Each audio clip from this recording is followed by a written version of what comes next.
Promise Neverland? So, wow. Okay,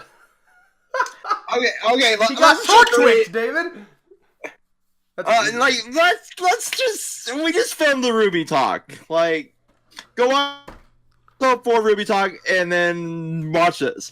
Like, God, we have a straight up Torchwick Volume 3 moment here. And in case you don't watch Ruby, that guy gets eaten as he's fighting the hero, very similar to this. Now, not only that, but we have him trying to curb stomp a child here. Yeah! Like Torchwick. Oh my god, he was curb stomping Ruby, wasn't he? Oh my, yes, parallels. Like, god damn. Bruh, like, it's insane. Now, I do say, and I think I gotta give Thurman props for calling this out in our last video. The author did kind of puss out and not have Emma grow here. I was expecting Emma to grow and have to kill him, but literally plot convenience, the demon came out and ate him. Well, I mean, they kind of maimed him to where he couldn't do anything. Arguably's worse. Right. They Batmaned him. They straight up Batman this motherfucker. I won't kill you, but you'll never be able to walk again. I won't kill you, but I'll sever your fucking joints and your nerves and your... snip your spine like Rick's car from that one episode. But, yeah, I mean, let's talk about... So, one, I gotta be honest, and leave a dislike if you're a fanboy, but stay if you want to hear actual differing opinions from yourself. I think that Andrew was a wasted-ass villain. Oh, he definitely was. When he was introduced... What, like, no more than 20 chapters ago, right? I don't even think it's been 20. Like, he was introduced, I hardcore got the vibe that he was going to be super important. Like, I'm talking, like, Grimjow level importance right here. Like, I thought he was going to be, like, you know, like, right-hand man to Peter Rattari. But no, he was nothing. God, and, like, even his, like, big moment here was just, like, the same complaint I made in the last video. It was... I'm screaming evil things, therefore I'm evil. Heaven's on my side, fuckers! I live, you die! You should be on my goddamn template! Holy fucking shit! This is my entire character! Like, that's all he does. You pigs! You don't want to be... What the fuck? It's like they fucking shit in a bowl and pulled out fucking generic catchphrases for a villain. He's insane, dude. He's just screaming everything. This is the same fucking thing we were making fun of Tyrion for, though. Like, this is not how a crazy person acts. Crazy people are typically a bit more subtle in their craziness, yes. Holy shit. Like, it's like it's like a middle schooler's idea of a crazy person. Oh. It's insane. Like, I can't take him seriously because he's just like he's the way he's acting is unhinged and unhinged. Okay. I want one thing.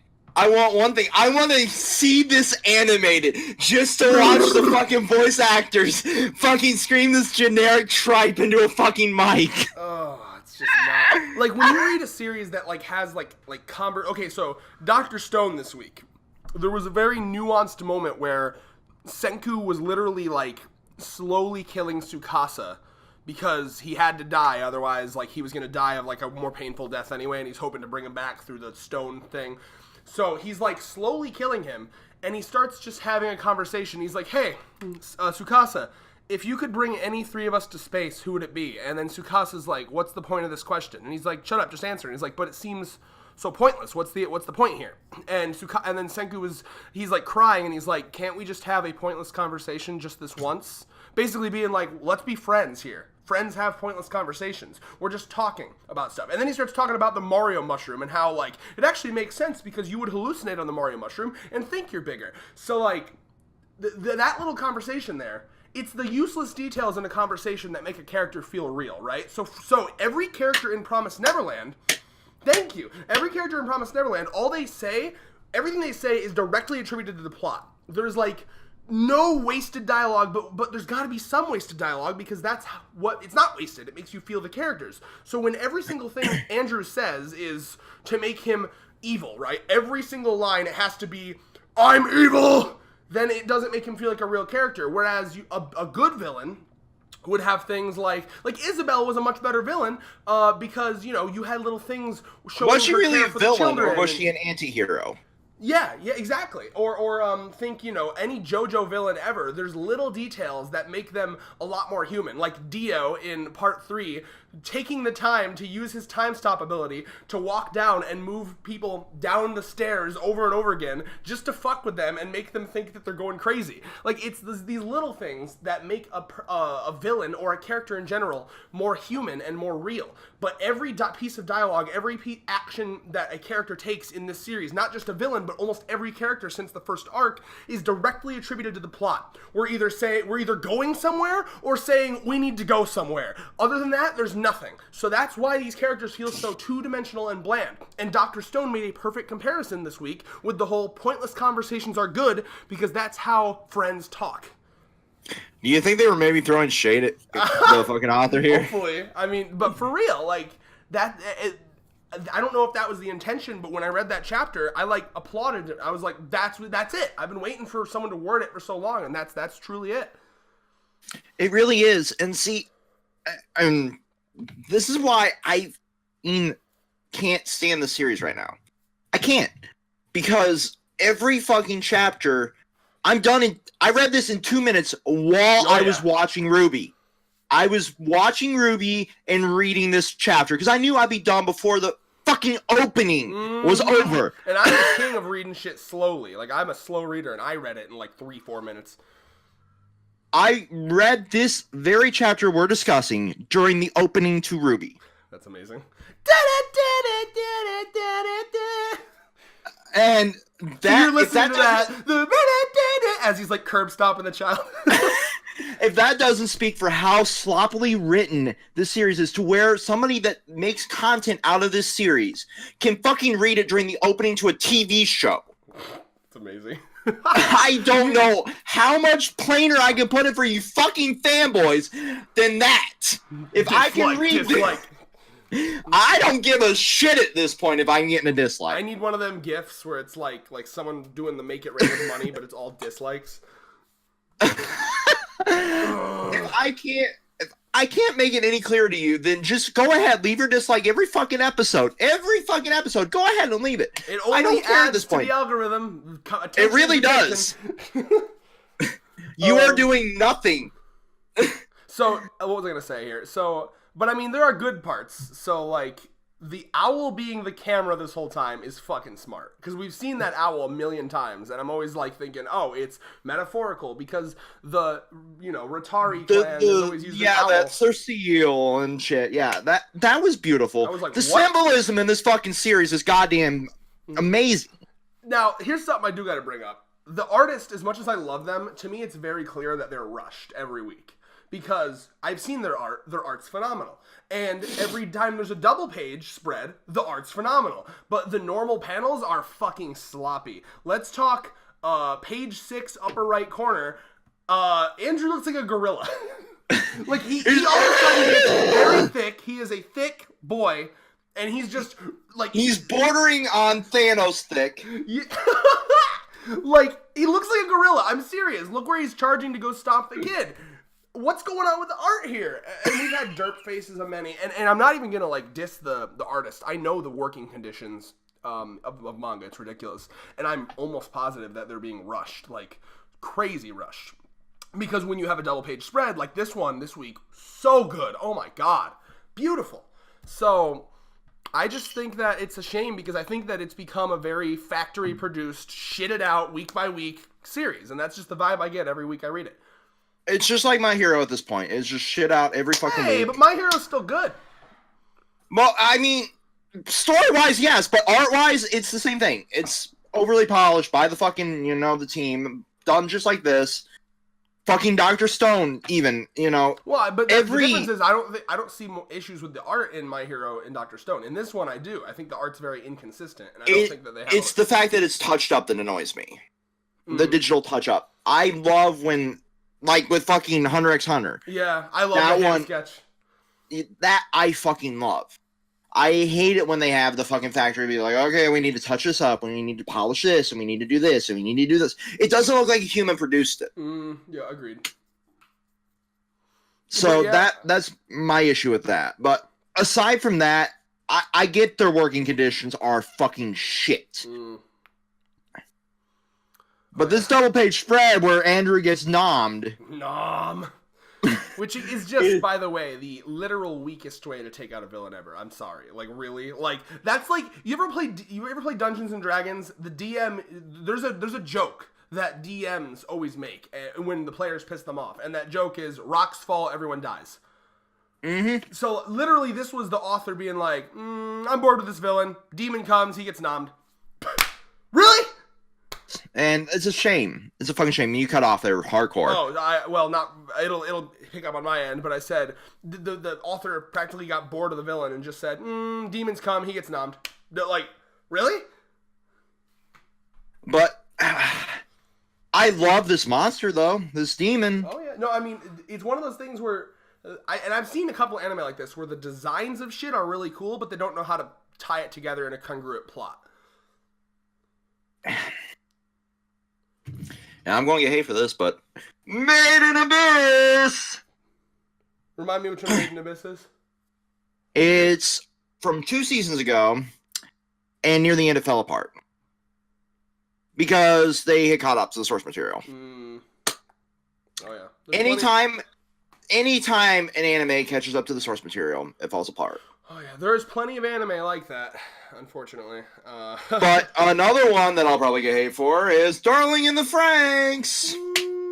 Well, near the end, apparently. Yep, near the end. We're just gonna Gurren Lagann, Evangelion, fucking Eureka 7, Gundam Wing It. We're just gonna fucking say, fuck everything. Go to space for plot, and... oh shit, we got 4 episodes left. Yeah. So... fine, let's talk about the very end, though. What's going on here with Mr. Well, I wanna touch on 2 other things. All right. Best Girl Gillian. Oh, the crying. Crying. I was in tears reading that. Really? Oh, wow.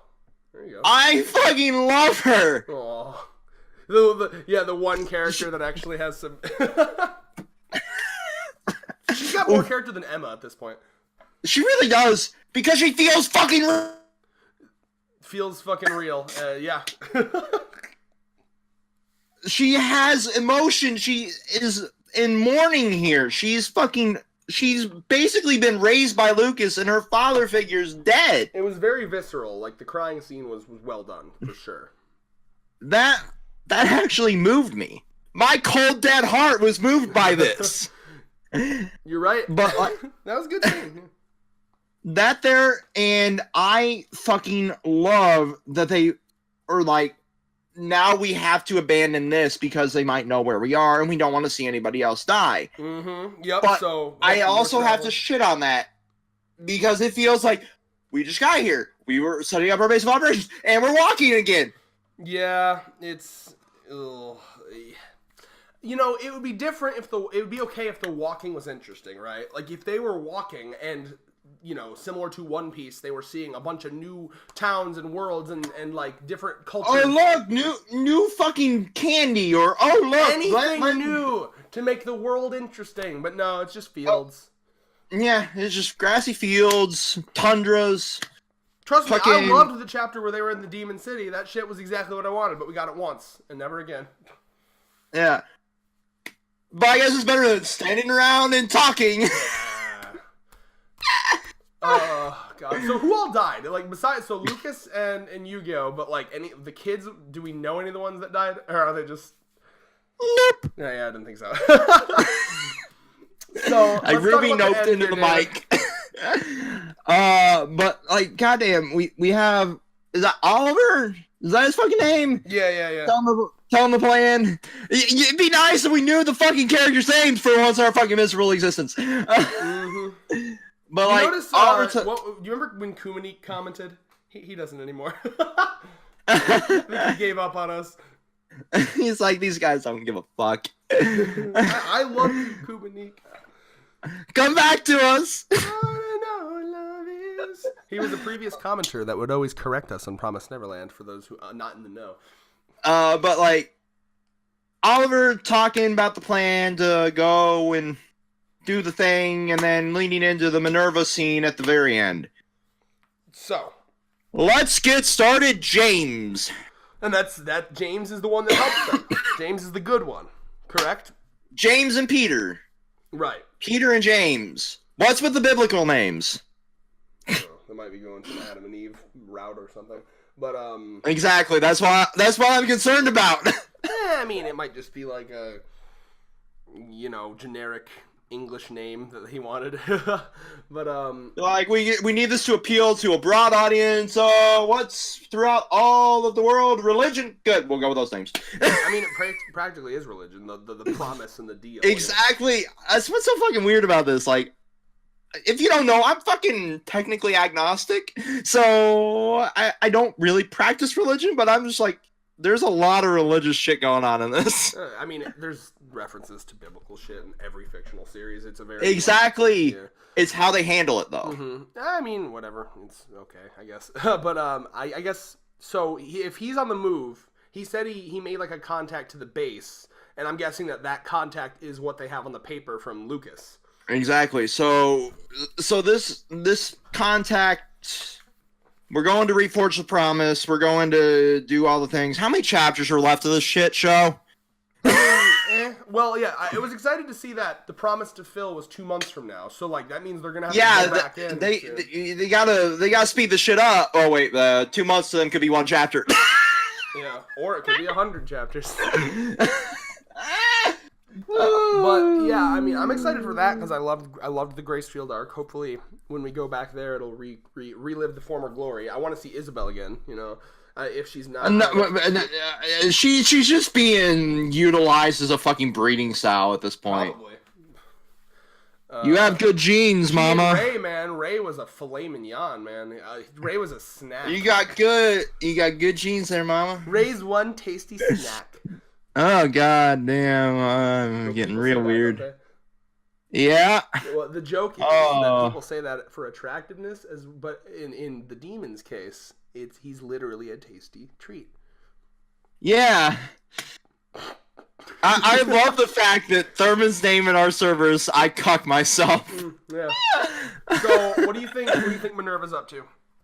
I think Minerva's just maniacally plotting in the back, I'm going to fuck my brother over. While Peter's over in the other corner, I'm going to fuck my brother over. And all this is just to fuck the other one over. It's just one big game to these people. Everything's a lie. All of this. Everything. We fabricated the entire thing. This was all a dream. Whoa, David's losing his mind. I want it to be fucking interesting. How can I think more interesting shit than the fucking author shitting this show out? I'm scared. Like when my dad was drunk and breaking all the dishes when I was 10. And I'm fucking sober. I just woke up. I'm gonna go hide in my room in the fetal position and wish for better parents. But no, seriously, that's what this feels like. They're plotting against each other so bad. It's like they're trying to capture this fucking brotherly bullshit relationship. I'm going to screw over the other one while the other one's trying to screw the other one over. That's the entire fucking plot right now. That's how it feels like. I mean, whatever. I don't mind that. I mean, that could be interesting. It just depends on how they do it. And I'm hoping at some point we jump back over to... I really want to jump back over to Norman dealing with Peter. That'd be great. Yeah. Wait. I got it. Alex Jones level conspiracy theory. How about if Norman's the one that actually sent it out? Maybe that's Norman all aged up by some fucking shit going on inside Peter's lab, that he just sent him over to James, and then he's going to try to fucking manipulate James Retari because like Peter's fucking done some sort of experiment on him. They make a deal. Dude, what if they made a deal with Norman where it's like, I know you got the hots for Emma. We'll spare you and Emma and send you off to some vacation home where you two can fuck when you're both legal, and that you didn't laugh. Okay, good. I was like waiting for the laugh. Stay away, Shad. But Yeah, but I could totally see that, like, because, you know, typically when love is introduced in a story, it's used as a weakness. You know what I'm saying? It really is. So, like, his love for Emma could very well be, like, the thing where it's like, oh, you have a thing for her. Well, you know we're going to win. We have the power. We're going to kill them all. Or work with us, and I'll spare you and Emma and get yourself a vacation home. You can just elope in the demon world for all eternity. Yep. Well, I don't know about if they want to elope in the demon world. It's not very sexy. I mean, to some people it might be. Maybe. I gotta make it weird. I mean, my buddy Andrew does enjoy a good Godzilla waifu. Godzilla with the Bowsette crown. Oh, God. That's a terrifying image. It's one thick girl.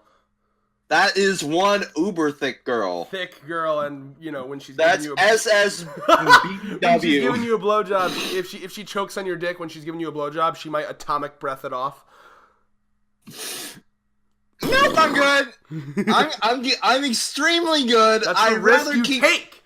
No, it is not a risk I'm willing to take. I would rather keep my dick attached. Type in the comments if you want a blowjob from waifu Godzilla. And with that.